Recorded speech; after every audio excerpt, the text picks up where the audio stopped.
Review কি দিব আমি হোটেল রিভিউ বলতে ওরকম কিছু না। ওদিন একটা টুরিস্ট আমার কাছে আসছে, এসে আমার গাড়িতে উঠছে, আমার সাথে উনি না নিতে আসবে। তো আমাকে আসার সময় বলছে, ভাইয়া আমি যেখানে যাচ্ছি ওই হোটেলটা কীরকম ভাইয়া।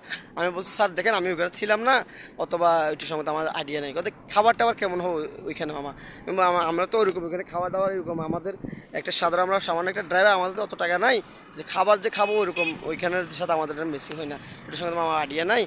এখানে ওদের নির্দিষ্ট একটা মেনু থাকে, আপনি খাবার মেনু দেখে দামাদামি করে আপনি খাবেন। আর হোটেল রিভিউ বললাম, আমি তো হোটেল ছিলাম না, আমার চোখে সব হোটেলে ভালো, হোটেলে ভালো থাকতে পারেন, সমস্যা নাই। তো উনি কক্সবাজার থেকে আমাকে গাড়ি ভাড়া দিয়ে ওখানে নিয়ে চলে গেছে। নেওয়ার পর আমি ব্যাগ ট্যাগ নামে অনেকে নিয়ে রিসেপশনে গেছিলাম। যাওয়ার পর আমাকে বলছিলাম আমি একটু ওয়েট করো, আমি একটু ওনার সাথে কথাবার্তা বলে তোমাকে আমি বিদায় করছি, তোমাকে নিয়ে আমি ঘুরবো বিভিন্ন জায়গায়। হঠাৎ করে ও একটা গেস্ট হোটেল রুম থেকে বেরিয়ে আসছে, এসে বলতেছে হোটেল যে ম্যানেজারকে, এই আপনি আজকে আমাদেরকে চেক আউট করে দেন 3টা রুম, আমি থাকবো না। সরি স্যার, কী প্রবলেম, আপনারা তো 3 দিনের জন্য আসছেন। কোথায় না আপনাদের আমার আম্মু ইন্স্যুরেন্স নেই, উনি একটু রুগী মানুষ। আমি 10টা বাজে আপনাদের থেকে ব্যাট খুঁজছি, আপনার বালিশ খুঁজছি, আপনারা আমাকে রাতে 12টা বাজে দিচ্ছেন, ফোন করলে কোনো স্টাফ পাওয়া যায় না। তারপরে আপনার সার্ভিস সুন্দর নাই, অপরিষ্কার অপরিচ্ছন্ন।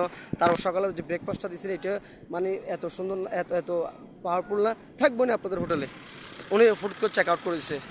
তো দেখেন ভাই, এখন আমি বুট করে মুখ বন্ধ করে রাখছি, আমি আর কি বলবো।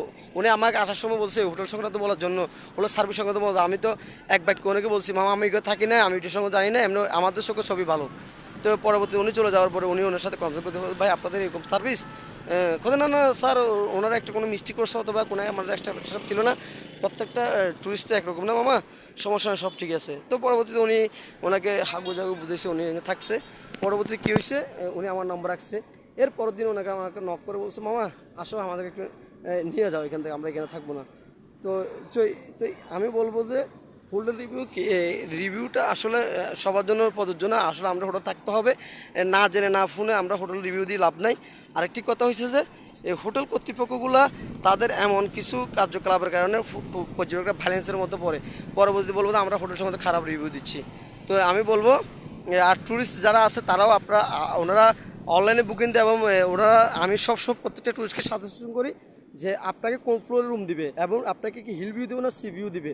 হ্যাঁ, এটা আপনি একটু পুরোপুরি অ্যানালাইজ করবে, এবং কোন ফ্লোরও দিবে, কি 1 তলায় দিবে না 5 তলায় দিবে। হ্যাঁ, এটা আপনি সাজেস্ট করে আসবেন, ওদের সাথে কনভার্স করবেন।